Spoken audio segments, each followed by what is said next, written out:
ஸ்ரீமதே ராமானுசாய நம. ஸ்ரீ வரவரமணிய நம. ஸ்ரீ ஸ்தலசேன மகாகுருவே நம.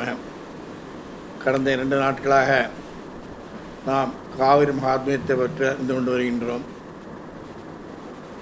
இன்று நேற்று ரங்கராஜ ஸ்தவத்திலிருந்து ஒரு ஸ்லோகம் கண்டு அனுபவித்தோம். இன்று அதன் தொடக்கமாகவே 9 ஸ்லோகங்களில் 20 முதல் 23 ஸ்லோகங்களில் பராசர பட்டவர்கள் காவிரியின் பெருமையை பற்றி கூறியிருக்கின்றார். அதையும் ஆழ்வார்கள் அனுபவித்த காவிரியையும் அதன் பிறகு காவிரியில் துலாஸ்நானம் செய்தால் என்னென்ன பலன் கிடைக்கும் என்பதையும் நாம் கொஞ்சம் அறிவோம். இன்று அதே ரங்கராஜ ஸ்தவத்திலிருந்து ஆரம்பிக்கலாம். காவேரிம் அவகாஹீஷ்ய பகவன் போக அந்தராய பவத் கர்மக்லேசே பல ஆசேய பிரச்சமன உத்வேல அமல ஸ்ரோதசம் ஜந்தோ சம்சரத அர்ச்சிராதிசரணி யாசங்க பங்காய லோகி அஸ்மின் உஜாயிவ ஏலிந்த ஜலா ஸ்ரீரங்கம் ஆலிங்கதி என்ற சுலோகம் போகின்றது. இந்த உலகில் உள்ள உயிர்கள் அனைத்தும் அர்ச்சராதி மார்க்கமாக மேலே எழும்பொழுது அந்த ஆத்மாக்கள் சில அலைச்சல்கள் ஏற்படுகின்றது. அலைச்சல்கள் உண்டாகும். அதை நீக்கி இந்த இடத்திலேயே பிரஜா நதியில் நீராடலாம் போலே காவேரி நதியானது ஸ்ரீரங்கத்தை அரவணைத்து அணைத்து கொண்டுள்ளது. இதில் நீராடுவதன் மூலம் பெரிய பெருமாள் அடைவதற்கு தடையாக உள்ள கர்மபலன்கள், பஞ்சமா பாதகங்கள், கர்ம வாசனைகள் அத்தனையும் நீங்கி பெருமாளை அடைய முடியும். கரையை கடந்து ஓடுவதன் மூலம் தெளிவானதும் பிரவாகம் நிறைந்ததுமாகிய காவிரியில் நான் நீராடுவேன் என்று இந்த ஸ்லோகத்தில் வருகிறது. அதாவது காவேரி விரஜாநதி திருவரங்கம் கோவில், காவிரியிலிருந்து திருவரங்கம் கோவிலுக்கு போகும் வழியே அர்ச்சராதி மார்க்கமாகவும் ஸ்ரீரங்கம் கோவிலே பரமபதம் என்றும் ரங்கநாதனே பரவாசுதேவன் என்ற வெளியிடப்படுகிறது.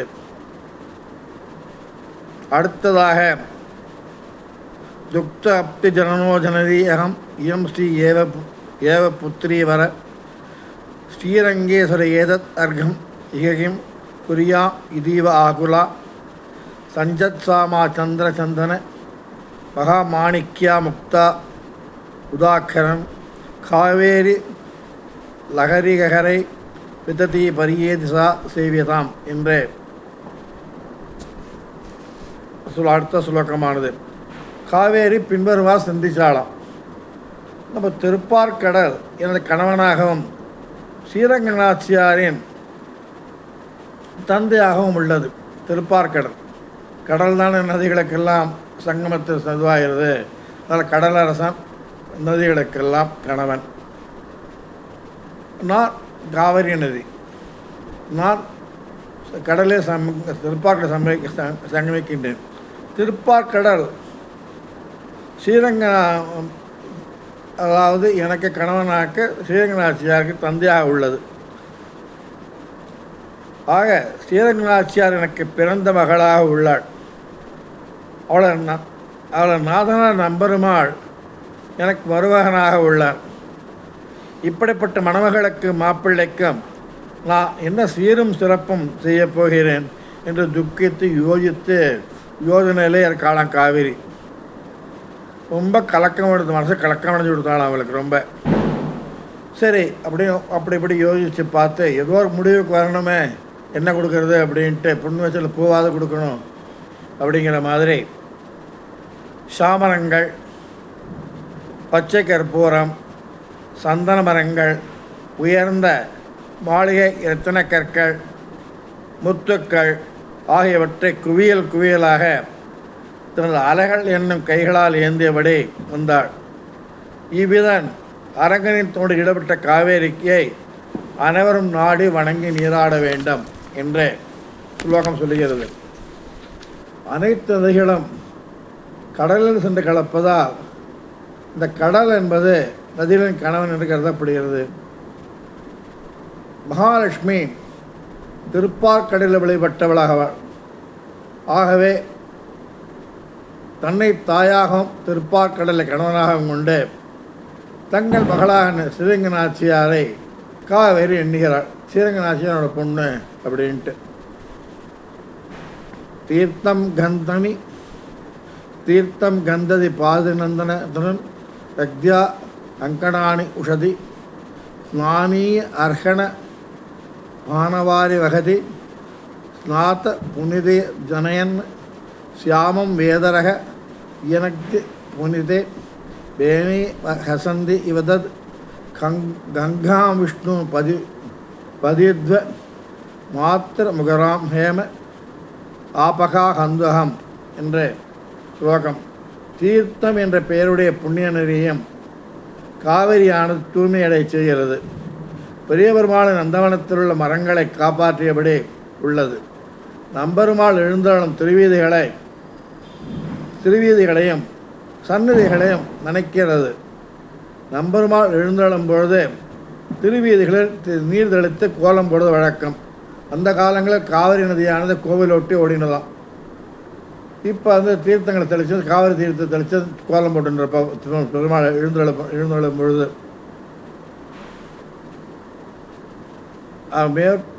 நம்பெருமாளின் திருமஞ்சனத்திற்கும் திருவாராதனத்திற்கும் ஏற்புடையது. அந்த நீரை ஏற்புடையதான தன் நீரை காவிரி அளிக்கின்றது. தன்னிடம் நீராடும் மக்களின் உடல் அழுக்கு மட்டுமன்றி மன அழுக்கையும் நீக்கிவிடுகிறது. வேதங்களின் உட்பொருளான பெரிய பெருமாளை தனது கரையில் அனைவரும் வணங்கும்படி செய்கிறது. திருவிக்கிரமாக எம்பெருமான் அவதாரம் செய்த பொழுது அவள் திருவடையிலிருந்து பிறந்தவள் என்ற அகங்காரத்துடன் கங்கை உள்ளாள். ஆனால் காவிரி என்ன செய்யலாம்? பெரிய பெருமாளுக்கு கைங்கரியம் என்றார். தீர்த்தம் கொடுக்கறது, அதே தீர்த்தத்தை திருச்சி பெருமாள் எழுந்துள்ளும் பொழுது கோலம் போடுறதை உபயோகப்படுத்துறது, திருமஞ்சனத்தை கொடுக்கறது, திருவாரணத்தை கொடுக்கறது, யாராவது பக்தர்கள்லாம் குளிக்க வந்தால் நீராடுவதற்கு இடம் கொடுப்பது, இதெல்லாம் இது பகவத் கைங்கரியம். பகவதாக்ஞா பகவத் கைங்கரிய ரூபம் அப்படின்னு அவர் கைங்கரிய ரூபத்தில் இருந்துருக்கா. அவள் பெரிய பெருமாளை கைங்கரியத்தில் உன்னை எப்போது ஈடுபடுத்தி கொண்டு தன்னுடைய நுரைகள் என்ற புன்னகையை புன்னகையை அவளுக்கு நொப்பும் நுரையுமா அவர்களை காவிரி உடைச்ச இந்த நுரைகள் தான் அவளுக்கு புன்னகையாம். இந்த நுரையே தன் புன்னகையாக வெளிப்படுத்தி அவர் ஓடிக்கொண்டிருக்கின்றாள். இப்படிப்பட்ட காவிரியானது நமது பாவங்களை நீக்கட்டும் என்று 23ஆம் பாசுரமான அகணித குணவத்தியம் சர்வம் ஸ்திரரசம் அப்பிரதிக்கிரியம் அபிபய பூரே ஆப்யாயந்தி அனுஜாகிரதி பிரவகதி ஜெகந்தாத்ரி பூத்வா ஸ்வரங்கபதி தயா சிசிரமதுர அகானாசா ந புனாது மருத்விரதா அப்படின்ட்டு ஸ்லோகம். ஏதோ சில கர்ம பயன்கள் காரணமாக தாவரங்களாகவும் அசையா பொருள்களாகவும் இருக்கின்றன. இவைகளால் தங்களுடைய கர்மபலனுக்கு எந்த பிராயச்சித்தம் கூட செய்ய இயலாது. இப்படிப்பட்ட தாவரங்கள் முதலானவைகளுக்கும் அவற்றின் குணங்கள் முதலானவற்றை பாராமல் காவிரியானது தனது நீரின் மூலம் அவர்களுக்கு மகிழ்ச்சி ஏற்படுத்தியபடி உள்ளது. ஒரு குழந்தைக்கு தாய்ப்பால் அளிக்கும் தாய் அதனுடன் வீழ்த்திருப்பது போன்று இந்த காவேரியம் அந்த உயிர்களுக்காக வீழ்த்தபடி உள்ளது. நம்பெருமாளின் கருணை போன்று எங்கும் சூழ்ந்தபடி ஓடுகிறது. இப்படிப்பட்ட குளிர்ந்ததும் இனிமையானதுமாக காவேரி நம்மை தூய்மை செய்ய வேண்டும் என்பதை இந்த 24 ஸ்லோகத்தின் அர்த்தமாகும். 24 ஸ்லோகமானது தரளதனு தரங்கை மந்தம் ஆந்தோள் ஆந்தோள்யமான தவதட வீட பிராஜமஞ்சரி சுப்த பிருங்கா ஷிபது கனக நாம்னி நீம்னதா நாளிகேர கிரமு கஜ மகரந்தை மாம்சலாபா மதம் என்று 24 ஸ்லோகம். நெறிந்த பெரிய ஓசையுடன் கூடியதாகவும் சிறியதாகவும் எழும்பும் தனது அலைகளால் தன்னுடைய கரைகளில் உள்ள சோலைகளை மெதுவாக சென்று மோதுகிறது காவேரி. இவ்வாறு மோதுவதால் அங்குள்ள மலர்கொத்துகள் அசைந்தாட அவற்றில் உள்ள வண்டுகள் இன்பமாக உறங்குகின்றன. ஆடுறது தாலாட்டு பற வண்டுகள்லாம் மலர் சோலைகள்லையும் இலைகள் இருக்கச்ச காவிரி முதுவாக அளவாக வச்சு ஆடுறது செடிகள் ஆடச்ச அது தாலாட்டு ஊஞ்சல் தூங்குற மாதிரி இருக்க வண்டுகள் இன்பமாக உறங்குகின்றதாம். மேலும் அந்த சோலையில் உள்ள தெங்கு பாக்கு முதலான மரத்தில் மகரந்தம் அதிகமாக பெருகும்படி செல்கின்றது. மகரந்தம் தேன் மகரந்தம் இந்த பொடி பெருகும்படி செய்கிறது. இப்படிப்பட்ட நீரை கொண்டதும் பொன்னி என்று அழைக்கப்படுவதுமாக காவேரி எனது பாவங்களை கழுவ வேண்டும். ஸ்லோகத்தில் உள்ள கனகநாமினி என்ற பதமானது தங்கத்தை தனது பெயராக உடையவள் என்ற பொருள் தரும். இதுவே தமிழில் பொன்னை என்று அவளுக்கு பெயராய் பொன்னை என்று பெயராயிற்று. மேற்கொண்டு காவிரியானது நெல் வயல்களில் பாய்வதால் அந்த கதிர்களில் உள்ள மணிகளானது பொன்னிறமாகவும் நல்ல இதுவாக வளமாக இருப்பதால் அதற்கு பொன்னி என்று பெயர் உண்டு. ஆக இவ்வாறு பொன்னி என்ற நாமம் மரங்களை கரைகளுக்கு சோலைகளுக்கும் நீர் கொடுக்கும் மரமாக காவிரி நதியாக இருந்து வருகிறார். 25வது ஸ்லோகமானது கதளவகட ஜம்பூபுக மாகந்த காண்ட வயசரச நீராம் அந்தரா சகஸ்ய கன்யாம் பிரபல ஜல பிரபாசா லம்பமான அம்புத ஓக பிரமகர தரு பிருந்தம் பத்தியதாம் அந்தர்வம் என்று 25வது ஸ்லோகமான சொல்கின்றது. இதுக்கு அர்த்தம் என்னன்னாக்க, வாழை மரங்கள், மகிழ மரங்கள், நாவல் மரங்கள், பாக்கு மரங்கள் ஆகியவற்றில் கழுத்தளவுக்கு காவிரி செல்கிறது. மரம் நல்ல பிரவாகத்தை உடைச்ச பெரிய மரமாக இருந்தாலும் தண்ணியானது கழுத்தளவுக்கு போகும் மரத்துக்கு. நல்ல வெள்ளம் ஓடுறதில்ல காவிரியில் அப்படின்னுவா. இதனை காணும் பொழுது இனிமையான நீரை உடைய காவேரியில் நடுவில் நீண்ட தொலைவு ஓடி சென்றதால் களைத்து போகும் மேகங்கள் தங்கள் தாகம் தீர்த்து கொள்ள இறங்கி நிற்பதை போன்று இந்த மரங்கள் உள்ளனவா. மேகம் ஓடின்றிருக்கு, மரங்கள் கழுத்தளவு ஓடச்சு என்னாகும், இலையும் மரங்களோட இலைகள்லாம் காவிரி தொட்டுருக்கும். பாக்கு மரம், தெங்கு மரம், பாலை மரம், நாவல் மரத்து கிளைகள்லாம் தண்ணியை தொட்டு ஓடின்னு இருக்கும். தூரக்கேர்ந்த வகை எப்படி இருக்குன்னாக்க, வானவீதியில் ஓடுற மேகங்களுக்கெல்லாம் ஓடி களைச்சி போய்டுதான். அதுக்கு தாகம் வந்ததுனாக்க காவிரியில் இறங்கி தண்ணி குடிக்கலாம், தீர்த்தம் சாப்பிடலாம் அப்படிங்கிறது இறங்குவது போல் இந்த மரங்கள் இருக்கும் காட்சியானது உள்ளது என்று இந்த ஸ்லோகமானது சொல்கின்றது. 26வது ஸ்லோகம் யத் விஷ்ணு பதம் அதும பரோரஜ அக்யம் முக்தானாம் அலுவிரஜம் விதீப்ரம் ஆஹு தத் புண்ணியம் புலினம் இதன்யா அத்யமத்தியே காவேரி ஸ்புருதி தத் மகிஷீய நித்யம். விரஜா நதியின் கரைகளில் உள்ளதும் தமோருஜ குணங்கள் அற்றதும் மிகவும் உயர்ந்ததும் ஆகிய பரமபதத்திற்கு முக்தி பெற்ற ஜீவன்கள் முக்தர்கள் செல்வதாக விஷயம் அறிந்தவர்கள் கூறுவார்கள். இப்படிப்பட்ட உயர்ந்ததும் தூய்மையானதும் ஆகிய பரமபதம் என்கிற மணல் குன்று விரஜாநதியின் கரையாகையால் இவ்விதம் கூறுகிறார். அதாவது இந்த காவிரி கரையில் மணல் குன்று போல் ஸ்ரீரங்கம் இருக்குது. இருவரம் காவேரி நடுவில் திருவரங்கம், அப்படி அது கொள்ளிடம், இங்கே காவேரி, நடுவில் சின்ன குன்று மணல் குன்று. இது மணல் குன்று விரஜாநதி கரையை இவ்விதம் கூறுகிறார். இந்த பூமியில் உள்ளதென்று விரஜாநதி கரையாகையால் அதாவது விரஜாநதியோடு சேர்ந்து கமண்டலத்தில் இருந்த காவலி அவளும் விரஜாநதி தான்.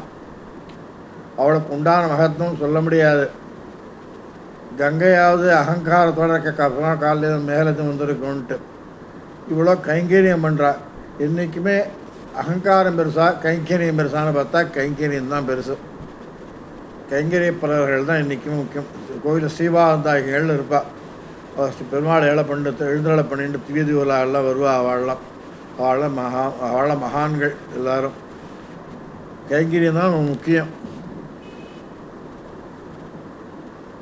அதனால் காவிரி விரஜாநதினு கூறலாம். அங்கே காவிரிக்கரையில் எழுந்தளிக்கின்ற ஸ்ரீரங்கமானது பரமபதம் ஸ்ரீவைகுண்டம் என்று கூறலாம். அதுவே திருவரங்கமாகும். இப்படிப்பட்ட இந்த நிலையை நாம் எப்பொழுதும் கண்டு மகிழ்ந்தபடி இருப்பேனாக என்று பற்ற சுவாமி கூறுகிறார்.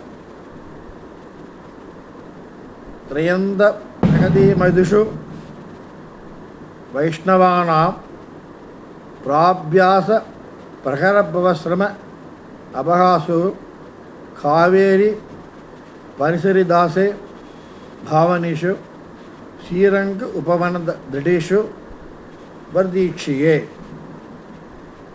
அடுத்த சோலைகளின் வர்ணனை சோலைகள் வர்ணனை வருகின்றது. வேதாந்தங்களில் அபியாசம் என்று ஒன்று உண்டு. சம்சாரிகளில் சிரமங்களையும் களைப்பையும் நீக்க வல்லது. நமது விருப்பங்களை நிறைவேற்ற வல்லது. தூய்மையானது என்று பொருள் கூறுவார்கள். பெரிய பெருமாளையே தங்களின் உபாயம் என்றும் அடையத்தக்க பொருள் என்றும் உள்ளவர்களுக்கு பரமபதம் போன்றது திருக்காவேரியின் இனிமையான காற்றாலும் அலைகளாலும் தீண்டப்பட்டது. இப்படிப்பட்ட திருவரங்கம் பெரிய கோயிலின் சோலைகளில் நான் வாழ்ந்து வருவேன். இந்த சோலைகளானது எப்படி இருக்குன்னாக்க காற்றால் காவிரியில் ஓட அந்த குளிர்ந்த காற்று அதில் படுறது, சோலைகளில் போடுறது. அதனால் பெருமாளுக்கு பரமதம், அது பரமதம் ரொம்ப அருமையாக இருக்குது. பெரிய பெருமாளையே நாங்கள் உபாயம் என்றும் அடையத்தக்க பொருள் என்றும் உள்ளவர்களுக்கு இந்த சோலைகளால் பரமதம் போன்றது தான்.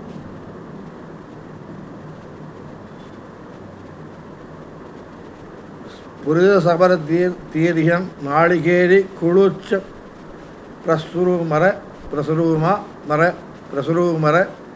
மதுக்குல்யா வர்தினித அனோகானி ரதிம் அவரஜரங்க ஆராம் ரம்யஸ்தலானி கிரமண பனசமோஷா மேசுகானி கிரியாசு அப்படிங்கிற 28வது ஸ்லோகம். காவேரி நீரில் உள்ள பெரிய மீன்கள் துள்ளி குதிக்கும் பொழுது அவை கரைகளில் உள்ள தென்னை மரங்களில் காய்குலைகளிலும் மலர் குலைகளிலும் சென்று மோதுகின்றது. மீன்கள்லாம் குதிக்கிச்ச மரத்தில் இருக்கிற காக கனி மரங்கள் புஷ்பங்கள் எல்லாத்துலேயுமே மேலே மேலே பாஞ்சுன்னு போகிறது. அந்த வேகங்கள்லாம் தாங்க முடியாமல் அந்த தேங்காய்கள்லாம் உடைந்து அவற்றுள்ள இளநீர் ஆறு போன்று ஓடுகிறதாம். மோதல்ல மீன்கள்லாம் அங்கே இருக்கிற கீழே வந்து உடஞ்சி போய் அதில் இளநீர் பெருகி ஒரு ஆறு போல் ஓடுகிறதாம். இந்த இளநீர் ஆற்றின் காரணமாக அங்குள்ள மரங்கள் செழிப்பாக உள்ளன. இளநீரோட தண்ணியும் சேர்றதுனால அது ஓடும் இல்லையா, மரங்களை நினச்சின்னு ஓடும் இல்லையா, அந்த மரங்களானது இன்னும் ரொம்ப செழிப்பாக இருக்கு அப்படிங்கிறார்.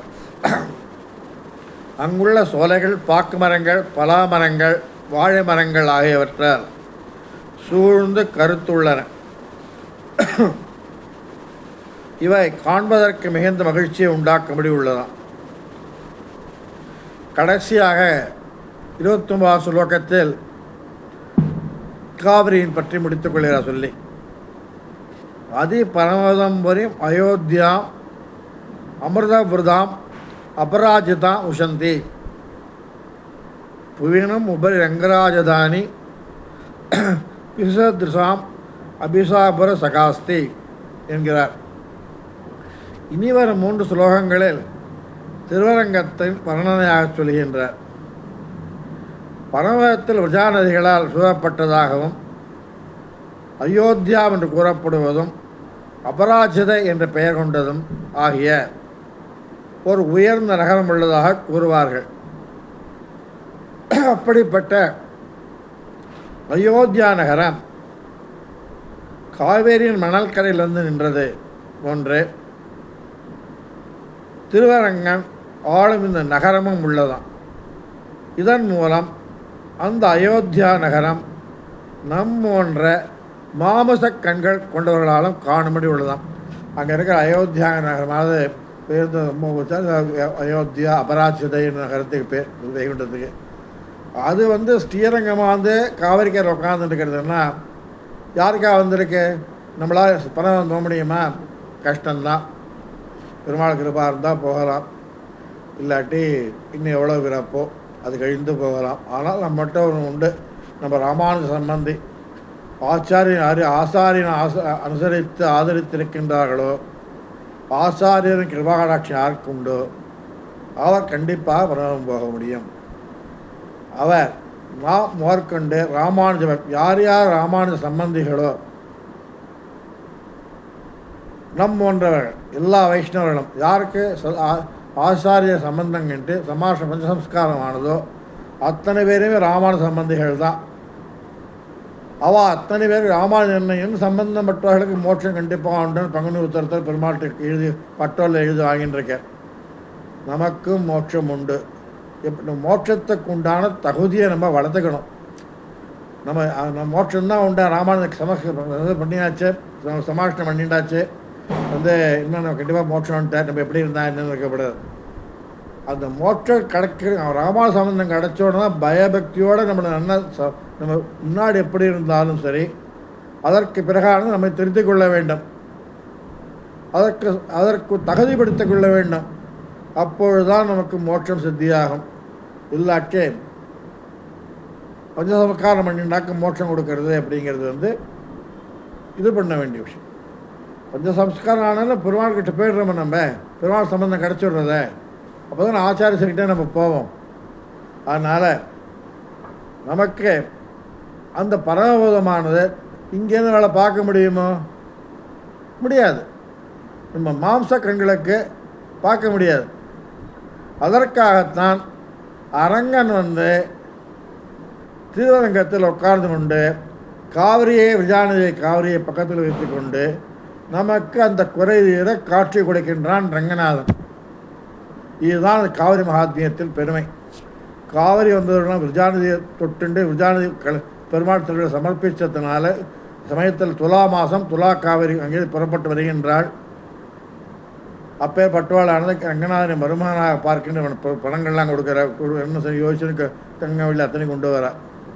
இது பின்னாடி நம்ம ஆழ்வா சொல்ல போகிற திருமங்கியாழ்வார் ஒரு மாதம் சொல்கிறார். ஏதாவது இந்த பாசுரங்கள் திருவரங்கம் பாசுரத்தை எடுக்கிச்ச 5ஆம் பத்து 1, 3, 4, 5, 6 இந்த பாசுரங்கள்லாம் இருக்குது. திருவரங்கம் பாசுரங்கள் 5ஆம் பத்தில் ரொம்ப பிரமாதமாக இருக்கும். அதை அனுபவிக்கப்படுறதுக்கு அடுத்தது அதெல்லாம்.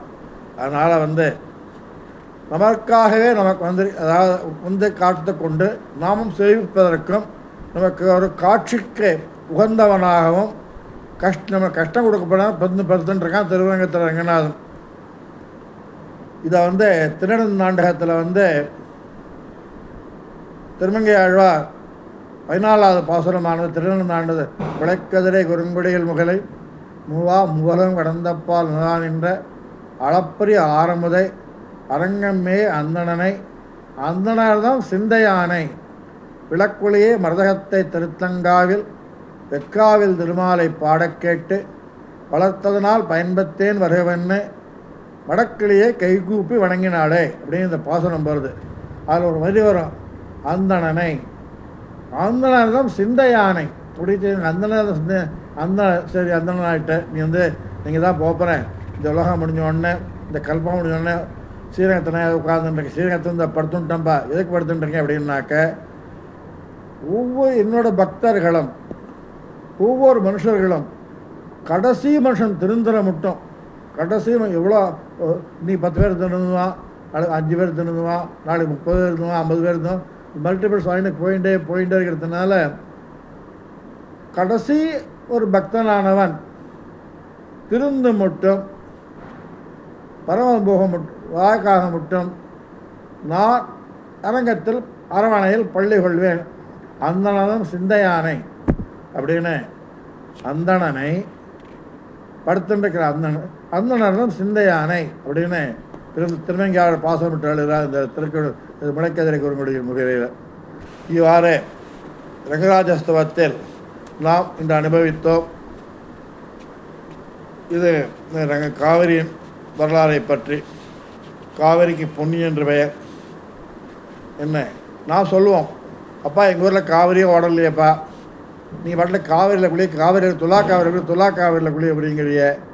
நான் இருக்கிறதோ காரைக்குடி, இல்லை இன்னும் தூரத்தில் இருக்கேன் வச்சுக்கோங்களேன், ஆந்திர பிரதேசத்தில் எங்கேயோ இருக்கேன், இல்லாட்டி டெல்லியில் இருக்கேன், எங்கேயோ இருக்கேன். துலா காவிரி மகாத்மா சொன்ன காவிரி குளிக்கணும் போல் எனக்கு இருக்குது அப்படின்றா. நீ சில பேர் சொல்லுவா, இந்த உள்ளூர் சோழ நாட்டில் இருக்கேன், அசக்தராக இருக்கேன், எப்படி இருந்தாலும் ஸ்ரீரங்கத்தில் குளிக்க முடியுமா, எங்கே போய் தங்குவேன், தங்கிறது வசதியெல்லாம் இல்லாமல் இருக்குமே அப்படின்ட்டு. காவிரி நதியானது பல கிளைகளுடன் பல பெயர்களுடன் தமிழ்நாட்டில் ஓடிக்கொண்டிருக்கிறது. ஸ்ரீரங்கம் கூடல் தொடங்கி ஸ்ரீரங்கம் வழியாக, அதாவது ஒரு விஷயம் ஒன்றுக்கு எனக்கு இந்த முடிச்சுட்டோம், இதோட நாளைக்கு ஆழ்வார் அனுபவித்த காவிரியை பற்றி அனுபவிக்கலாம். ஆழ்வார்கள் மற்றும் ஒரு சரிதம், ஒரு 2 தவளை எப்படி சொர்க்கம் போச்சு பரமதம் அடைஞ்சது, ஒரு முள்ளம்பன்றி எப்படி பரமதம் அடைஞ்சது அப்படி 2 சதவீதம் பார்த்துட்டு நாளைக்கு ஆழ்வார்கள் அனுபவித்த காவிரி அதை பற்றி நாளைக்கு அனுபவிக்கலாம். இன்று ஒரு சரிதம் சொல்லிக்கொள்ள விரும்புகின்றேன். நாம் ஒரு வேறு காவிரியான பல பேர்கள் எடுத்து ஓடுகின்றது. இன்னொரு வட்டாறு, வெண்ணாறு, குடமுருட்டியாறு, கோரையாறு, மன்னாடு சைடுலலாம் பாம்பனை ஆறுன்னு பாமணி ஆறு, பாம்பனை ஆறு, இதில் பார்க்கச்ச திருவாலி திருநெல்லாம் பார்க்கச்ச அந்த ஆறுக்கு பேர் என்ன பேர் அப்படின்னாக்க இந்த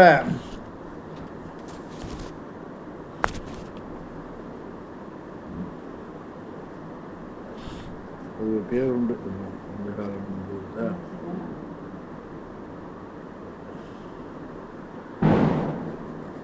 திருவாலி திருநெல்வேலியிலேருந்து வேற அதுக்கு பேர் அந்த ஆழ்வார் இந்த பாசனங்களை சொல்லச்ச இது இந்த தென்கரை தடமண்ணி ஆறுன்னு பேர். அதாவது தென்கரை தடமண்ணி தென்கரை அப்படின்னு பேர். அதாவது ஒவ்வொரு ஊரில் இந்த காவிரியானது எந்தெந்த ஊரில் ஒரு கிளை நதிகளாக ஓடுறது பல ஊர்களில். திருவாலி திருநகரி திருக்கண்ணம் வரச்சு, அதே திருக்கண்ணம் போச்சு அது நதி ராமநதினு ஒரு பேரில் ஓடின்னு இருக்கும். எல்லாமே காவிரி ஆறின் கிளைகள் தான். நான் காவிரி ஆறு நீர்மலை நேராக குளிக்கவில்லை என்றாலும் அதன் உபநதிகளான பல காவிரியில் குளித்தாலும் காவிரியில் குளித்தால் புண்ணியம் கண்டிப்பாக உண்டு. ஸ்ரீரங்கத்தில் துலா காவிரி ஸ்நானமையும் செய்ய வேண்டும் என்று கூறுகின்றோம் என்றால் அது ஸ்ரீரங்கமானது ஹரிக்ஷேத்திரம். ஹரிக்ஷேத்திரத்தில் அவன் சொல்லுகின்றான், ரங்கநாதன், அம்மா நீ காவிரி சுவாமி உனக்கு என்னம்மா வரன் வேணும், காவிரி பெருக்கெடுத்து ஓடப்புறா கமண்டலத்திலேருந்து பிரம்மா விஷ்ணு சிவன் மகேஸ்வரன் எல்லோரும் நிற்கிறா. லட்சுமி சரஸ்வதி பார்வதி அத்தனை பேர் நிற்கிறா. அப்பா எனக்கு ஒரு வரன் வேணும் அப்படிங்கிறா. என்ன வரமான்னா, உனக்கு எனக்கு ஜென்மாந்திர பந்தமாக இருக்கு. நான் கிருஷ்ணாவதாரத்தில் கிருஷ்ணன் லோகமாயாவாக வந்தேன். என்னை போய் நீ யசோத வீட்டில் பிறகு நான் இங்கே விதவைக்கு பிறகு 2 பேரும் எக்ஸ்சேஞ்ச் ஆகிக்கலாம் நள்ளிரவில் அப்படி சொன்னேன். நீ உன் பேச்சை கேட்டு லோகமாயாவா நான் பிறந்து யோகமாயாவா பிறந்தேன். நான் யசோத மடியிலையும் நீங்கள் தேவிகிட்டையும் அப்புறம் 2 முறை எக்ஸ்சேஞ்ச் ஆகி நீங்கள் வந்து அப்புறம் வந்தேன். அதுலேருந்து நான் உடைய தங்கையானவள். நான் அப்படி இருக்கும்பொழுது நீ என்ன செய்கிற அப்படின்னாக்க, அப்பேற்பட்ட யோகமாயை பிரம்மாட்ட கொடுத்த பிரம்மா அகஸ்தியர்கிட்ட கொடுத்த அகஸ்தியர் ஓட விட்ட லோபாமத்தில் இன்னொரு கல்யாணம் பண்ணி இப்போ மானசீக மனுஷ கல்யாணம் பண்ணிட்டோம். கமண்டத்தில் இருந்து வந்தோம். அப்பேற்பட்ட இவளை கவேரன் பிரம்மா கவேரன்கிட்ட கொடுத்தா, கவேரன் மகரிஷிட்ட கொடுத்தா. கவேரன்னா கவேரன் புத்திரி காவிரி. கவேரன் மூலமாக அகஸ்தியர்கிட்ட வந்தேன். அகஸ்தியர் கமண்டலத்திலேருந்து வந்தேன். நாங்கள் வரைச்சேன். என்ன சொன்னேன் என்கிட்ட? நான் கங்கையில் புனிதമായ காவிரி அப்படின்னு சொன்னேன். அப்பா கங்கை என்னோட காதல் தான் பிறந்தா. நீ ஓடப்போகிற ஸ்தலங்கள் அத்தனையிலையும் நான் இருக்க போகிறேன். உனக்கு கிருபாகடாட்சம் பண்ணின்னு இருப்பேன். நான் உன் மகனாக உன் மடியில் தலை வைத்து தூங்க வேணும்னு திருவரங்கத்தில் அப்படின்னார் அவர் பெருமாள். அத்தன்ட்டி சொல்கிறார். நான் உன்னோட மகனான தலையில் மடியில் தலை வச்சு காவிரி காலையில் அவள் படுத்து ஓடின்னு இருக்கா. அவளோட நீ புண்ணியமானவ. நான் மடியில் தலையை வச்சுன்னு படுக்க போகிறேன் உன் பிள்ளையாக அப்படிங்கிறார். இந்த காலத்தில் மாமியாரெலாம் என்ன செய்வானே, எப்படா இந்த வார்த்தை வரும்போது காத்துட்டுருப்பா. காவிரி மாமியார் தானே. இந்த மாமியார் என் பொண்ணு தான் ரங்கநாயகன்னு சொல்லிட்டு சீர்பட்சணம் வரிசையெல்லாம் கொடுத்துட்டுருக்காள் காவேரி. அப்போ காவிரியான என்ன சொல்கிறான்னு நினச்சிட்டுருப்பா.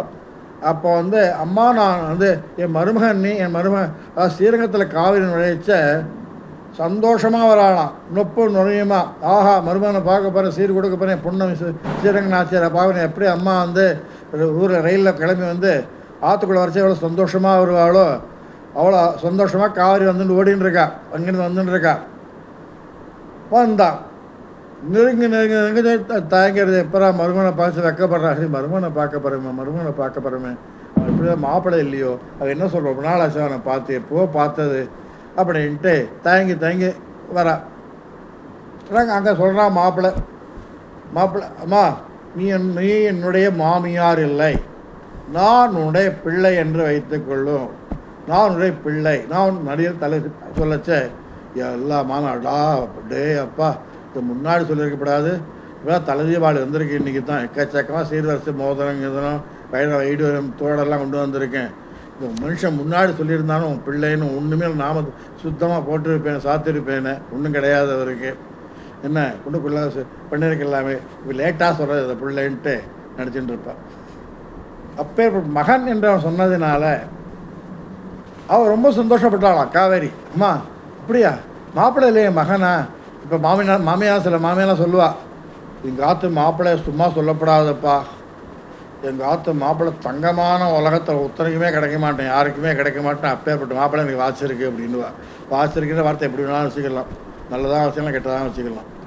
என்ன வாசிருக்கு இந்த புள்ள தான்ப்பா, எங்கே போனாலும் கையை பிடிச்சி அழிச்சுட்டு வருவார், எங்கே போனாலும் கையை பிடிச்சி அழிச்சுட்டு வருவார், எங்கள் மாப்பிள்ளையே இல்லை எனக்கு புள்ள தான் அப்படின்னுவா அது மாமியார்.